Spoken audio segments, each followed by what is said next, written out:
On today's Drive Time, I'm talking about risk and volatility. Risk and volatility are two words that I have found in my career meeting with thousands of investors are often misunderstood or even meant to thought to mean the same exact thing, and that's absolutely false. So let's break it down. Risk is this idea that you invest your money somewhere to wake up and find that it's completely worthless. So an example might be that your buddy wants to open a sports bar, comes to you, asks you to invest $10,000. You have to ask yourself, how risky do I think this is? If I give him this $10,000, it could go on to become a great success and he could double my money, or he could walk in a year and say it didn't work out and the restaurant's going out of business and there's nothing I can give you.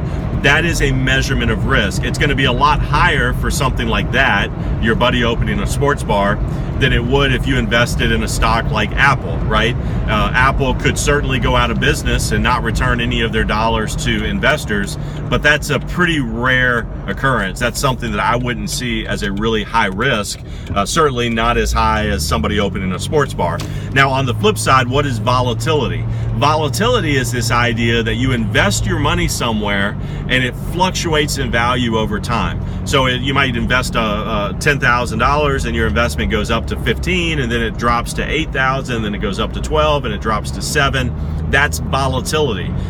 Take Apple again. Apple has had periods of time where it has been wildly volatile, where the stock has moved and it has fluctuated in value a lot. Doesn't mean that it was risky, that we were worried about it going out of business. It just meant that it had a lot of volatility. So a lot of times people see an investment that has volatility and they just immediately assume it's risky and they have to stay away from it. That's not true. So you need to assess those things separately. You need to think about the risk question, and then you need to think about volatility. Here's the key with the two. I would say that you should always seek to avoid or reduce risk. Why would you invest your money somewhere that you thought there was a really strong possibility that you would never get it back? So always look to avoid or reduce risk.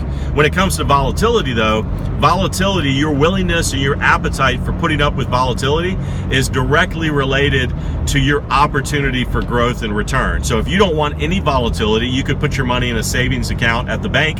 It won't fluctuate at all, but at the same time, current interest rates on a savings account at a bank's probably about 0.5% annually. So you're not going to get a lot of reward.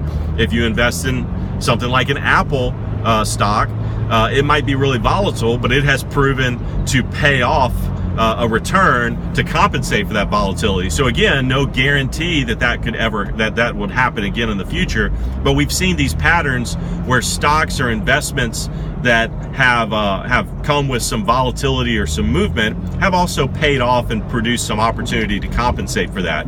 So you need to understand, if you understand those things, you need to know how to assess them. And in the next Drive Time, I'm going to talk about how you can identify the volatility in any investment that you look at. But more importantly, this is the most important thing, you need to identify how much volatility you can personally stomach, how much volatility you can handle in your own life. Everybody has a line. They have a threshold that they say, if I violate this threshold, if I take on more volatility than I should, the fire gets too hot, I'm going to start making irrational choices. And you need to understand where that line is for you. So on the next Drive Time, I'm going to dive into that, and that way you can build a portfolio that works perfectly for you.